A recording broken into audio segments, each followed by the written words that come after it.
Bonjour YouTube, j'ai préparé une petite vidéo tutoriel pour partager avec vous la manière que je m'y prends pour faire mon tracking pour mes scènes 3D.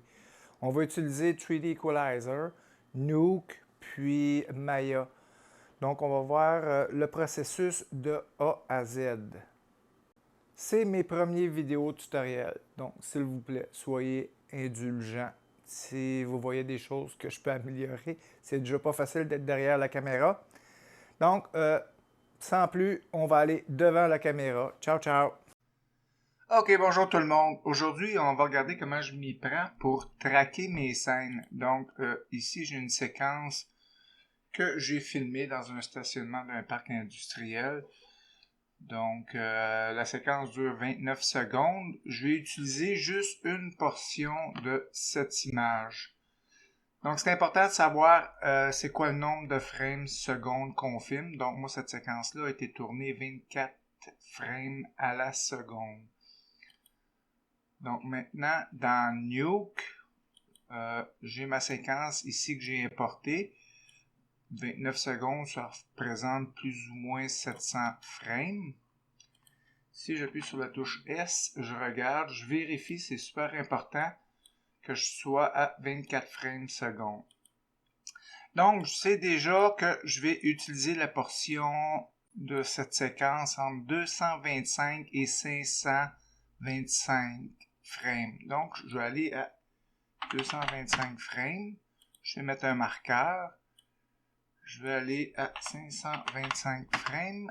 Je vais remettre un autre marqueur. Donc, c'est cette partie-là qu'on va utiliser pour le tracking. Je vais l'exporter en PNG. Donc, j'ai un autre write ici. Puis, on regarde, on voit ici, c'est en PNG. C'est important, comme c'est plusieurs frames, notre séquence, lorsqu'on va la sauvegarder, moi ici, je l'ai appelé, exemple, 200 frames. Pour moi, c'est un rappel. Là, j'ai fait une erreur parce que c'est pas 200 frames. Je crois que c'est 300 frames. Environ 500 moins 200, c'est ça, c'est 300 frames. Donc, vous l'appelez par exemple 300 frames. Il faut rajouter les... Bon, on fait 300 frames, point. On met 4 dièses ici, étant donné... Ça va aider quand on va exporter. Ça va partir frame 1, 2, 3, 4. Bon, comme là, c'est juste 300 frames, on aurait pu mettre juste 3 dièses. Là, j'en ai mis 4. Puis un point PNG. Donc, vous trouverez facilement l'aide si jamais vous n'y arrivez pas, là, mais c'est relativement simple. On fait un rendu. Je vais sélectionner, bon, on va le laisser sur le input, puis là, je mettrai par exemple 225-525, donc ça va m'exporter les frames entre 225 et 525, comme qu'on a ici dans notre sélection. Donc, c'est ça. Fait que là, ensuite, on va passer sous 3D Equalizer. OK, dans 3D Equalizer, on va importer notre séquence d'images. Donc, je peux sélectionner ici en haut à gauche ma caméra ou je peux aller tout simplement dans les onglets ici en bas. Je vais importer ma séquence d'images. Bon, c'est en format HD. C'est assez lourd. Donc, dans le logiciel, il y a un moyen playback, export, buffer, compression, override. Bon, je l'ai déjà fait, donc je ne le referai pas une deuxième fois. Ça va exporter ma série d'images compressées dans un format que le logiciel va être capable d'interpréter plus facilement. Donc là, je vais l'importer. Donc, vous faites exporter, ensuite vous importez, pas besoin de marquer de chemin, le logiciel sait exactement où ce que les images se trouvent. Donc, on voit c'est un peu plus léger. Maintenant, je vais ajuster ma caméra, donc on va dans les lenses. On voit ici, on a le film back high, film back wide, puis la focal length. Donc, moi, j'ai filmé ça ici avec un Canon SL2 OS200. Donc, mon lens que j'ai utilisé, c'est un 24 mm. Par contre, ici, si on regarde, ma focal length, il y a un crop factor de 1.6. Donc, mon lens de 24 mm, si je le multiplie par 1.6 à cause du crop factor, en réalité, c'est un lens de 38.4. Donc, je retourne ici. 38.4. Donc, maintenant, on a le film back high, film back wide. Ça représente notre sensor de l'appareil photo ici, le sensor size. C'est ici que j'ai un problème, que je bug un peu, qu'il y a des choses que je comprends pas tellement bien. Puis, je sais pas si c'est vraiment nécessaire qu'on fasse ça avec un DSLR, là. Mais bon, si je prends la dimension de mon sensor, 23 mm divisé par 14.9, j'ai un aspect ratio de plus ou moins 1.5. Jusque-là, c'est correct. Je prends mes images. Mes images maximales sont de 6000 divisé par 4000. C'est l'aspect ratio de 1.5. Où est-ce que je suis embêté, que je comprends pas tellement bien, ça me sort des vidéos HD, donc des vidéos HD de 1920, je les divise par 1080.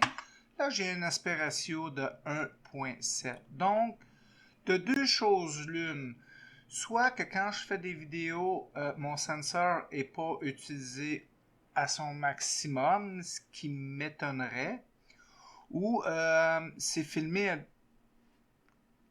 à 1.5, puis ensuite, quand il y a l'export ou que c'est enregistré, c'est comme écrasé pour avoir un aspect ratio 16:9, donc 1.77. Donc, ça, je suis pas sûr. Pourquoi que je parle de ça? Ben, quand on vient dans le logiciel ici, je peux ajuster mon film back high, exemple. Donc, ici, qui est 14.9. Mais là, si je regarde la largeur, c'est 26.4. Donc, ça ne respecte pas tellement les valeurs de mon sensor. Fait que je ne comprends pas l'utilité de tout ça ici pour un DSLR. Je ne sais pas si c'est vraiment utile, mais bon, j'en rentre juste un des deux. Un bout de temps, je m'obstinais à vouloir rentrer mes propres valeurs, donc 22.3. Là, j'ai vraiment mis la valeur de mon sensor, ma focal length, mais mon aspect ratio tombe à 1.5, ce qui est normal parce que c'est l'aspect ratio du sensor que j'ai rentré. Puis, mais là, ça fonctionne pas parce que mon image est comme toute compressée. Puis, si j'exporte ma caméra comme ça, exemple dans Maya, Blender ou tout autre logiciel, 3D Max, peu importe, les valeurs que je vais avoir données ici vont me suivre tout le long. Donc, si des gens ont plus d'informations sur justement ça ici, là, pourquoi que mon sensor a un format de 1.5, mais qu'on me sort des vidéos de 16:9, comment que ça fonctionne? Ça serait super apprécié. Bon, fait qu'on va continuer. OK, fait que ce que je fais, je rentre simplement un des deux, 14.9. Puis bon, j'ai mon aspect ratio à 1.7778. Puis je laisse l'autre par défaut. Bon, remarquez, je m'en fâche peut-être les pieds d'infleur du tapis, mais simplement, je suis curieux, je veux juste comprendre, voir pourquoi qu'on a. Ça doit être utile pour d'autres types de caméras, j'imagine. Donc maintenant, on est prêt pour notre tracking. OK, dans l'image, je vais sélectionner des points fixes qui restent autant que possible dans le cadre. Donc, on voit ici, j'ai un bout de papier. Donc, j'appuie sur la touche CTRL, puis je sélectionne mon bout de papier. Je peux faire un zoom, puis placer mon point vraiment au centre. Je vais faire Center 2D. Donc, mon point va toujours rester au centre. Au centre de ma vue. Il y a deux moyens, slow ou fast. Pour le tutoriel, je vais faire fast, mais habituellement, quand je travaille sur mes projets, je prends l'option slow pour être sûr que ce soit le plus précis que possible. J'appuie sur track.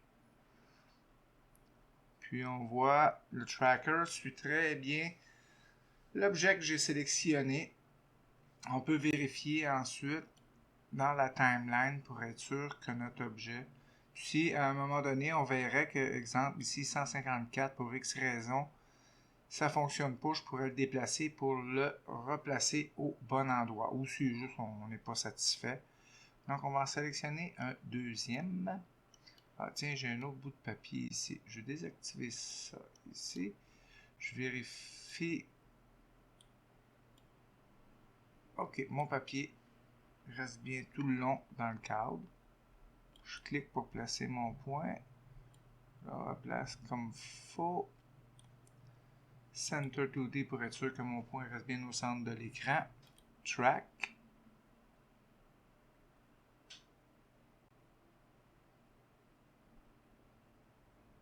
Et voilà. J'en suis content. Donc, quand ça ne fonctionne pas bien, ce qui se passe, exemple, si ici, je sélectionne ce point-là, je fais un track. On voit après, rendu à 49 frames, le logiciel est plus capable de suivre. L'image n'est pas assez nette. Le point, ça ne fonctionne pas bien. Le point n'est pas net tout le long sur tous les frames. Donc, il perd un peu... il perd la possibilité de le suivre. Donc, si j'avance frame par frame, on voit... c'est assez stable. On voit ici au frame 28. Donc, ce que je fais à ce moment donné-là, rendu au frame 28, je le replacerai au bon endroit. Et voilà. Puis, je continuerai la séquence manuellement jusqu'à la fin de la vidéo.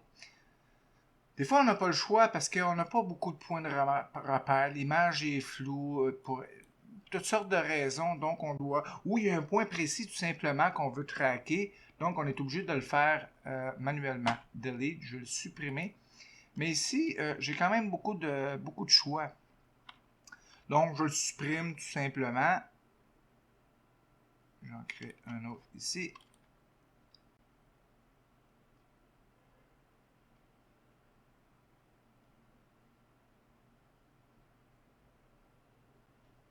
Et voilà. Center 2D. Je vais regarder, voir. On vérifie. Tout se passe très bien. Bon, j'étais pas au frame 1. On voit ici. Donc, ça ici, ça n'a pas été tracké. Il y a moyen ici, avec l'option Track Forward, de refaire un tracking dans l'autre sens. Mais bon.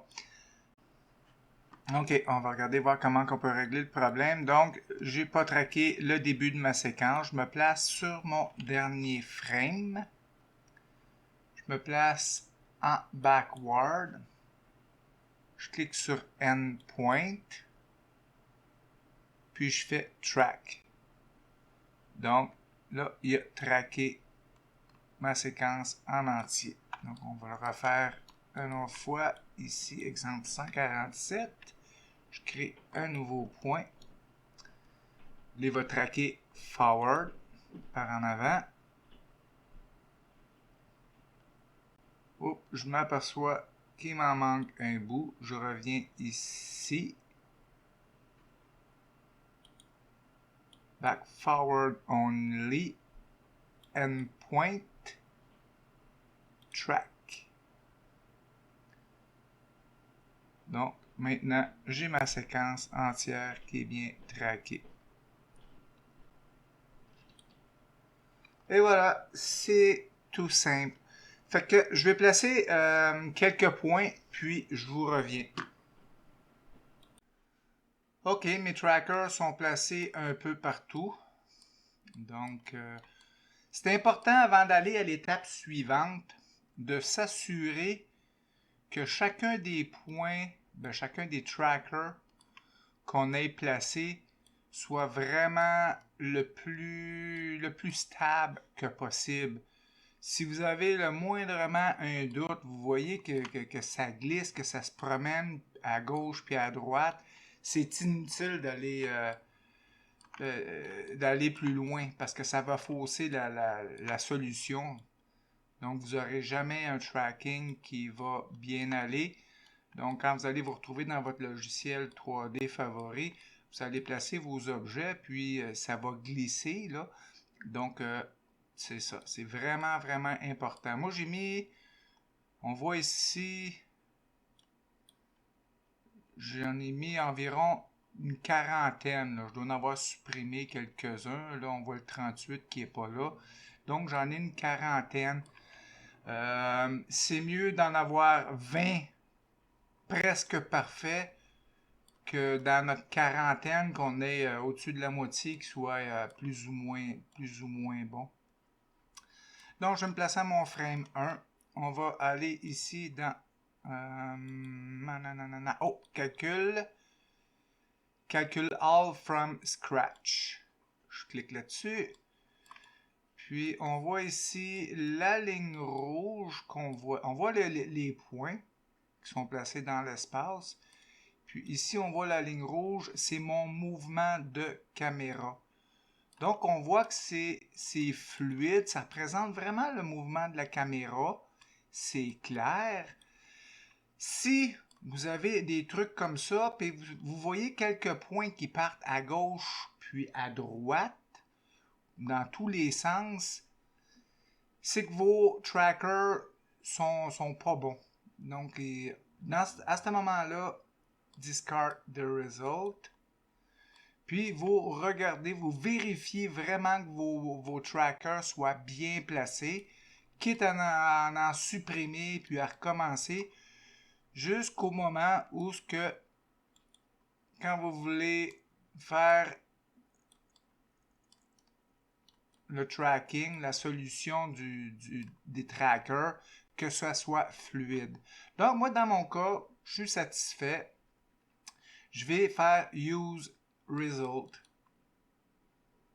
Donc, je vais activer ici 3D points. On voit, il y a des X verts qui se sont créés. Donc, tout semble bon. Là, maintenant, un coup que vous avez fait ça, on voit ici, j'ai un taux d'erreur de 0.11. Le meilleur, c'est de se tenir en deçà de 1, là. Moi, on voit ici, là, c'est quand même un plan qui se track bien. Le taux d'erreur à 0.1, c'est bon. Si jamais vous avez un taux d'erreur qui est, on va dire, 1.3, puis vous voulez l'améliorer, vous pouvez aller ici dans Déviation Browser, activer All Point.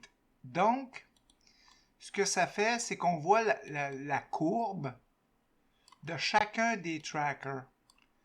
Donc, avec la touche Alt, je clique ici, j'ai sélectionné ce tracker-là. Donc, où ce que je veux en venir, c'est que si vous avez un taux d'erreur élevé, vous allez avoir des pics vraiment qui sortent de nulle part. Donc, on va prendre l'exemple, lui ici. Bon, je prendrai lui ici avec la touche Alt. Je vais zoomer. Ah, pas lui. Ça va être difficile de sélectionner parmi. Ah, ok, je l'ai sélectionné. Donc là, on a sélectionné, c'est le tracker au coin. Donc là, ici, j'ai un pic. Si je l'avance, j'avance ma timeline dans le temps, on voit qu'ici, si mon pic serait plus haut, c'est qu'à ce frame-là, on voit ici, là, il y a comme un spin qui se fait. Donc là, lui, je pourrais le bouger, le replacer là. On voit, je vais le rebouger un peu par ici. OK. Donc, j'aurais rectifié mon pic. À ce moment-là, ce qu'il faut que je fasse, c'est que je retourne dans Calculation. All Frame. Je refais ma simulation. Use this result. Puis on voit le pic. Le pic, on voit ici, je suis encore à la même place. Le pic s'est amélioré. Donc, c'est comme ça que vous pouvez améliorer si jamais vous avez un problème.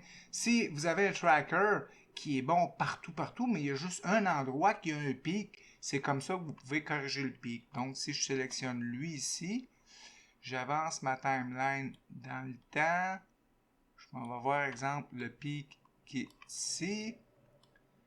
Là, c'est celui qui est par terre. Automatiquement, il a été sélectionné centré parce que j'ai Center 2D. Je recule d'un frame.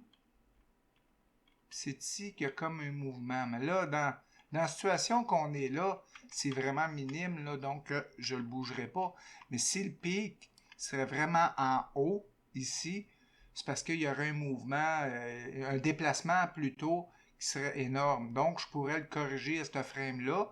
Je refais une simulation. Je recalcule ma solution. Puis, c'est ça. C'est comme ça qu'on fait pour corriger nos trucs.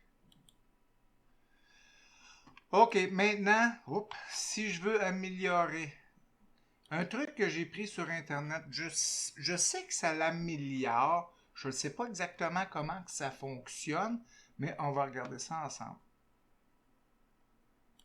Donc, si je voudrais corriger la distorsion, je crois que c'est la distorsion du lens puis de l'image verticalement puis horizontalement. Je sélectionnerai ça ici, puis la deuxième ici. Puis je m'en vais dans Window Parameter Ajustement. Puis ici, c'est un truc qui est bon. J'ai pas tellement d'informations, je suis pas capable de l'expliquer plutôt, mais on va aller comme raffiner un petit peu notre solution. Donc, je suis à présentement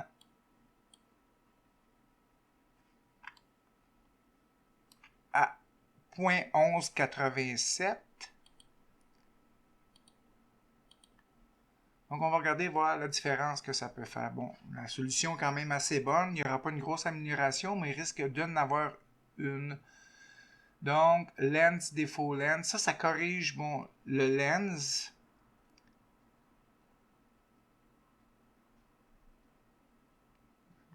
OK, 4 degrés. OK, c'est ça. Ici, la distorsion du lens. Donc, on voit le 4 degrés. Ici, celui que j'ai sélectionné. 2 degrés ici. Je le fais parce que j'ai vu sensiblement dans d'autres scènes une amélioration, mais c'est sûr que de mon côté, pour moi, là, pour savoir exactement ce que ça fait, il va falloir que j'aille lire la documentation puis m'informer un peu plus. Mais je veux quand même vous montrer comment que ça fonctionne. Donc, ici, on est en Brute Force. Brute Force. Ici, on peut faire Brute Force All. Puis, on fait Adjust. Là, il y a un calcul qui se fait, puis qui va faire des comparaisons. Demandez-moi pas comment ça fonctionne. Je ne le sais pas exactement, mais ça l'améliore un peu. Puis ça semble intéressant. C'est un bon côté, cet outil-là, d'aller fouiller et chercher un peu plus d'informations. C'est intéressant. Donc, Transfer Parameter, on navigue dedans, on voit, dans mon cas, où je l'ai rappuyé dessus. OK, on voit Transfer Best Parameter back into Project Database. Bon, il semble avoir une amélioration de 0.8. On va voir. Donc, Transfer Parameter. Je ferme la fenêtre. Là, on est à 11.87. Je vais refaire une calculation.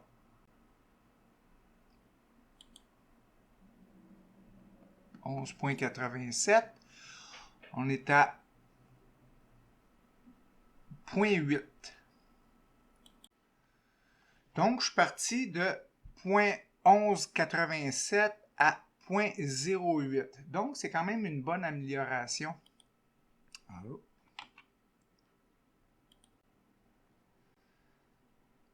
on a notre solution qui est réalisée. Maintenant, on va regarder, voir en plaçant un objet à l'intérieur, comment ça se déroule. Donc, je m'en vais aller ici dans Manual Tracking, pas Lineup Control, mais Orientation.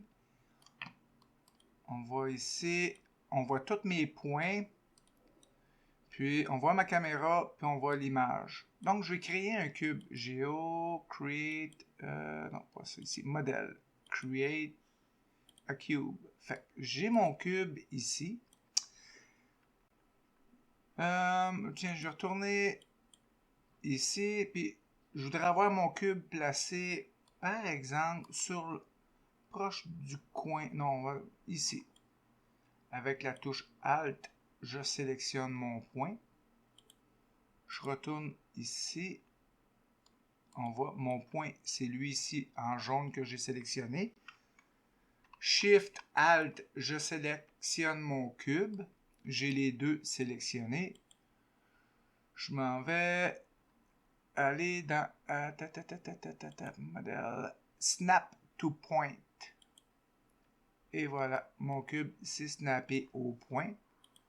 Je retourne voir. Ah, ici, il faut que j'aille voir dans Lineup Control. Dans 3D Orient, c'est dans ma scène, donc le dernier. F5, Lineup Control. Puis, on regarde le cube. Il est quand même énorme. On va l'ajuster ça. On peut aller voir dans View, puis désactiver Horizon Line. Donc, le raccourci pour ça, c'est H. Je vais retourner dans Orientation, ici. Je désélectionne tout avec la touche Alt. Je sélectionne mon cube avec la touche Alt.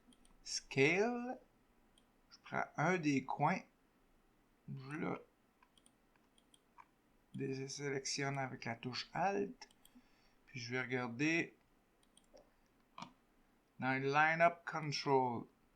Donc, si j'appuie sur Play, je vais m'avancer un peu dans la scène, je vais zoomer. On voit que le cube ne glisse pas au sol. C'est pour ça qu'au début, je vous disais, quand on avait les trackers, qu'on a placé nos trackers, c'était important que les trackers soient stables. Puis que quand on arrive ici dans Calc from Scratch, qu'on n'ait pas de points rouges qui soient dispersés un peu partout à gauche, à droite. Parce qu'à ce moment-là, on aurait manqué de stabilité. Donc, il y a quelque chose dans notre solution qui n'aurait pas bien fonctionné. Donc, on verrait le cube se déplacer légèrement de la gauche vers la droite ou même verticalement, mais il pourrait glisser. Donc, quand on met un objet dans une scène 3D, ça ne sera pas réaliste. On n'atteindra pas nos objectifs. Donc, je vais réouvrir une scène, une autre scène que j'ai réalisée, prête à exporter dans quelques instants. OK, donc, on voit celle-ci, j'ai bien mon lens à 38.4. J'ai priorisé la largeur de ma focale plutôt que la hauteur. Des fois que ça fasse quelque chose. Mais en fait, on voit ma solution est quand même bonne. Si je regarde dans mon Lineup Control, j'ai un cube, puis j'ai rajouté ici une surface, une mèche plate pour m'aider à m'orienter dans ma scène.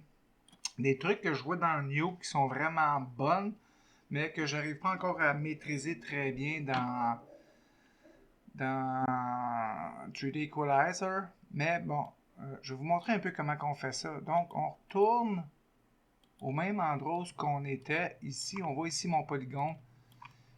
Ce que j'aime pas, c'est que si on voit ma surface n'est pas plate.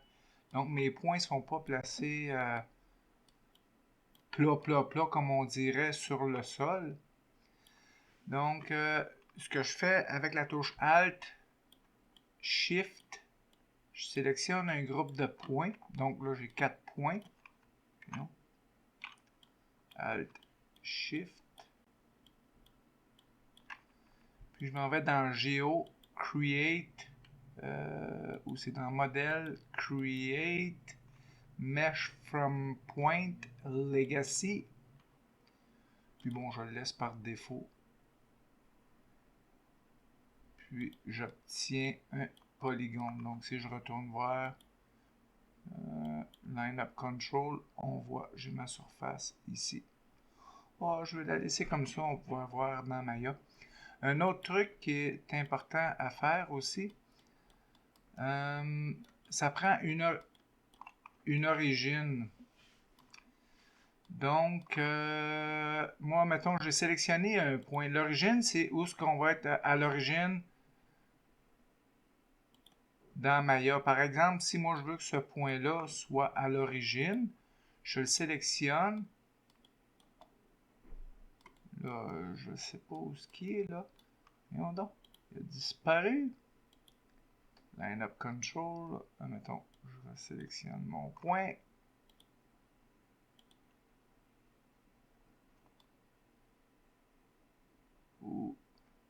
Ou peut-être plutôt je le sélectionne ici et je regarde par la suite. Là, ça m'étonnerait que ça... Ok, c'est ici, c'est le 42.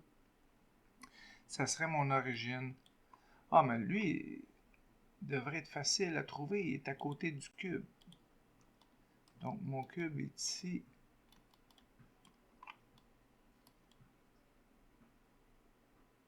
Ah, je sais pas, je sais pas, je sais pas, je sais pas, je sais pas. Donc, je sélectionne ce point-là. Je sais pas ce que je fais de pas correct. Donc, ça se trouve être ici le 42. Je serais plus à gauche, plus à l'arrière. On va regarder ça. OK, il est ici. Un coup que mon point est sélectionné, je m'en vais ici dans Edit, Move One Point to Origin. Donc, ça va bouger toute ma scène, puis toute ma scène va être placée à l'origine. Donc, ce point-là plutôt, le point que je vais avoir sélectionné, va se trouver être au centre de l'univers. Moi, je l'ai déjà fait dans cette scène-là, donc je ne le referai pas. Donc, ce que ça veut dire, c'est que le point que vous aurez choisi ici, voulant être au point 000 dans Maya, dans Blender ou dans 3D Max, va orienter la scène au complet. Vous aurez la même chose dans Maya. Ensuite, l'échelle entre 3D Equalizer puis Maya. Donc, moi, j'ai sélectionné ces deux points-là ici. Si on regarde ici, on voit, c'est le... Je vais désactiver ça ici, 3D modèle, pas 3D modèle, 3D point. C'est le point 27, puis le point 37. Visuellement, ce que je vois, c'est proche d'un mètre, un petit peu moins qu'un mètre, donc j'ai environ 80 cm. Comment que ça fonctionne? J'ai sélectionné mes deux points, donc on va m'en sélectionner deux autres. Ici, j'ai mes deux points. Je m'en vais dans Constraint, Create a Distance, puis je vais donner la dimension que je veux. Donc, je ne le ferai pas, je l'ai déjà fait ici. Donc, le résultat de ça, ça va dimensionner, scaler ma scène à l'échelle de 80. Tout va être à l'échelle, donc c'est ça. Ça veut dire que si ici, j'ai 80 cm, dans Maya, je vais avoir 80 cm aussi. Donc, ma solution est prête. prête à être envoyée dans Maya. Comment que ça fonctionne? Ici, Export Project. On peut l'exporter dans Nuke, dans Softimage, Maya, en FBX, Blender, exporter en alambic. Bon, on a plusieurs formats, 3D Max, Maya. Moi, je vais l'exporter dans Maya. OK, c'est ça. Ici, c'est un truc qui est super important. Si vous vous rappelez, quand j'ai exporté ma série d'images de Nuke, je partais du frame 225 à 525, ce qui représente 300 frames environ. 301 frames, plus précisément. OK. C'est ça, on le voit ici. Donc, de 1 à 301, c'est 300 frames. C'est important qu'à notre export, on ne le fasse pas par défaut. Il va falloir le mentionner. Maya.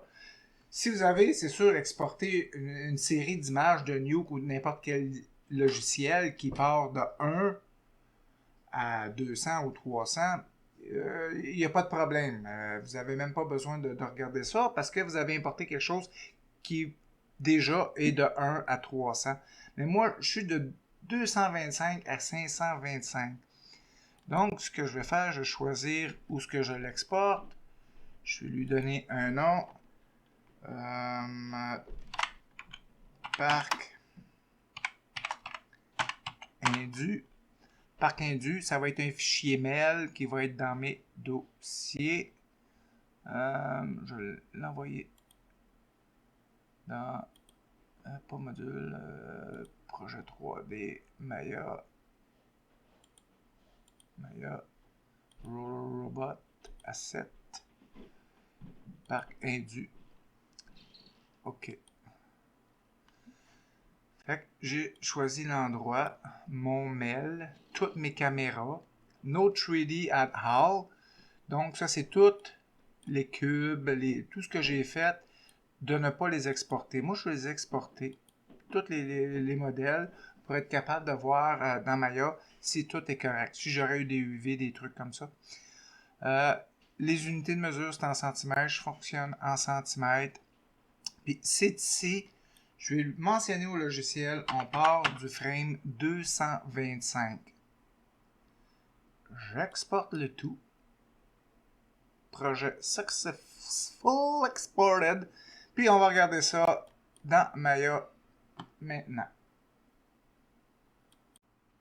OK, on est rendu dans Maya. Donc, ce que je m'en vais vérifier, les settings, préférences, settings. Je suis bien en centimètres, 24 frames par seconde. Color Management, on voit, je fonctionne avec OCIO configuration. Fait que mes images devraient être un peu washed out, un petit peu...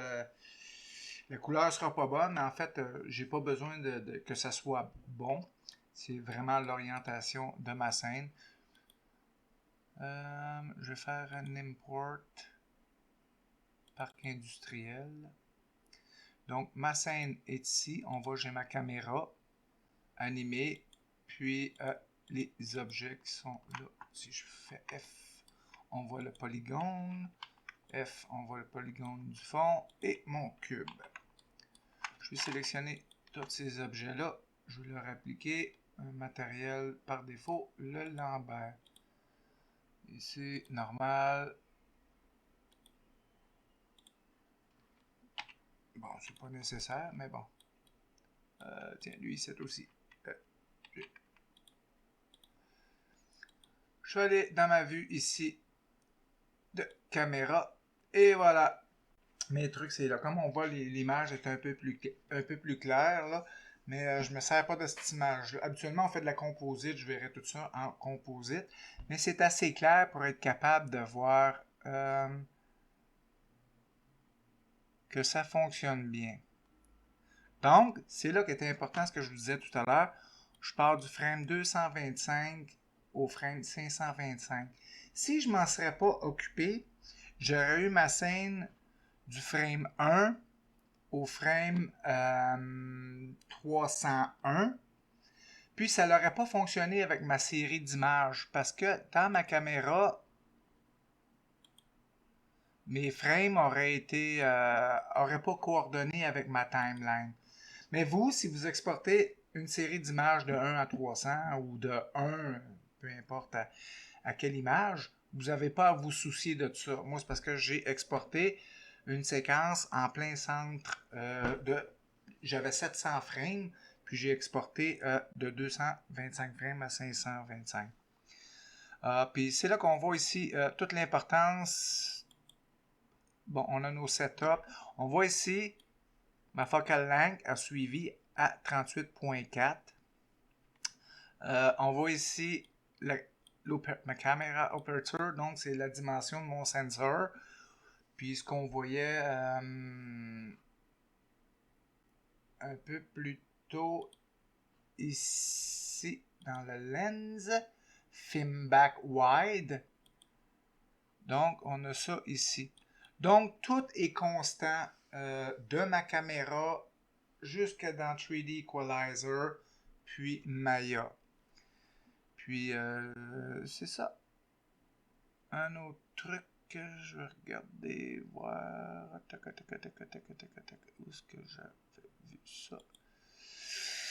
Image plane. Ouais, c'est ça, dans l'image plane. On va le voir un peu plus tard. Ce qu'on va faire maintenant, ma grille est ici. Je vais créer un cube. Create a cube. Je vais placer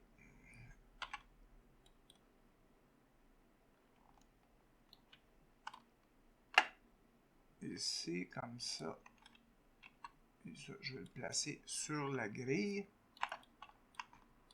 Donc le cube est petit si on regarde dans la scène. Mais comme je suis en centimètres, mon objet a juste 1 cm par 1 cm. Donc on va lui donner 1 mètre par 1 mètre. Donc 100 cm. Oh, c'est pas des divisions. Donc 100 cm par 100 cm. Okay, je l'avais placé pour rien. C'est resté au centre. Je vais le placer sur mon sol à peu près. Donc j'ai un objet d'1 mètre par 1 mètre. Ma caméra. Là on voit ici, je perds la vue. Je vais ajuster ma caméra de perspective. Oh, voyons. Ici, on va rajouter un 0, voir. Je pense que ça va être suffisant. Ok, donc ma caméra est ici. Donc, on a mon cube que j'ai ajouté. Si jamais vous voulez grossir votre caméra, il faut éviter de la scaler. On a des clés, on a tout. Il y a un endroit, c'est Object Display. Locator Size, on pourrait le faire, mettons, en 10. Comme ça. Fait que là, j'ai rien scalé. J'ai pas brisé l'échelle nulle part. Puis je trouve plus facilement ma caméra. Donc, je vais regarder au travers ma caméra. Et on voit mon cube ici. Je peux le bouger. Puis...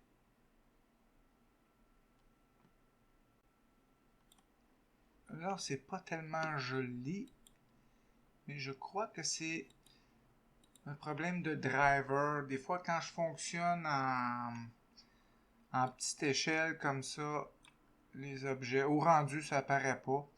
Mais bon, ça, c'est un problème que j'ai chez nous avec mes pilotes. À moins que ici, je fasse la même chose. Est-ce que ça va régler mon problème? Near clip plane. Des fois, ça a affaire avec le clip plane. Donc, le cube qui vient de 3D Equalizer, le cube que j'ai rajouté, et voilà, c'est ici. Puis si on regarde, je vois pas la mèche que j'ai créée ici. Pourquoi je la vois pas? On va aller voir ici, Image Plane, Look Through. Ok. Si jamais vous ne voyez pas apparaître ici l'image plane, Moi, ce que je fais, ça m'arrive de temps en temps, je fais juste jouer avec ça. Ça fait comme un refresh. Donc, ma caméra est ici. Le cube que j'ai créé est ici. Le cube créé dans 3D Equalizer est ici. La planche ou le polygone que j'ai créé est ici. Celui du fond est complètement à l'autre bout, donc est caché par l'image plane. Donc, c'est pour ça. Il est là, mais je ne le vois pas. Donc, si vous voulez, si vous avez un problème comme ça, ce que vous pouvez faire, on sélectionne l'image plane. Ici, j'étais à 4500. Si je mets 8000 par exemple, c'est passé 12 000. Et voilà, c'est passé à l'arrière. Donc, ma pièce est ici. Puis ça ne change rien à la solution. Donc, on voit tous les petits locators sont là, sont dans ce groupe-là. Si vous ne voulez pas les voir, vous sélectionnez le groupe H. Et voilà. Maintenant, vous êtes prêts à importer ce que vous voulez dans la scène. Ben, je vais en profiter. Je vais faire un test. Import. Ça ici.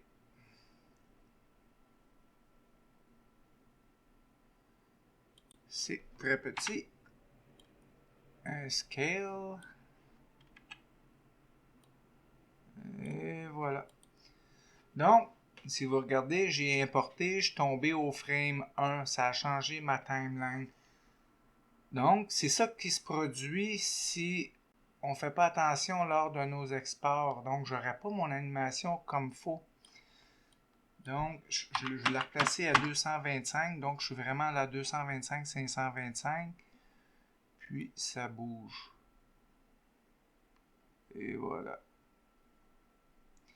Idéalement, c'est toujours, souvent, dans les entreprises, ils vont travailler au 1001. Moi, personnellement, quand je travaille, quand j'exporte, mettons, c'est toujours de 1001. Je travaille toujours à 1001. Je commence à 1001 qui représente mon frame 1.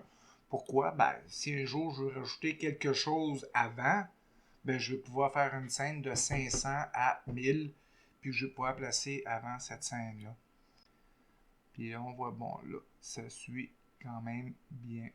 Et si je cache ça, cache ça, cache ça, cache ça, cache ça. Et voilà, mon objet. Bon, il est peut-être un peu gros, là. Là, je pourrais l'animer. Si je place mon objet. Oh.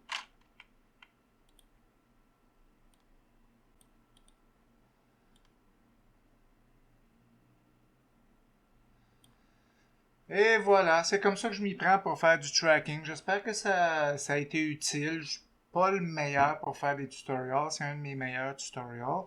Si jamais vous avez vu des trucs que je fais qui fonctionnent pas ou vous avez des questions, ben écrivez-moi dans YouTube. Ça va me faire plaisir d'y répondre. Sinon, si vous avez quelque chose qui est mieux, une meilleure manière, ben, vous pouvez tout de même m'écrire, puis c'est le fun, c'est parce que je vais avoir appris, je vais apprendre quelque chose, une meilleure technique ou des éléments meilleurs. C'est ça le partage. Donc, ciao, ciao!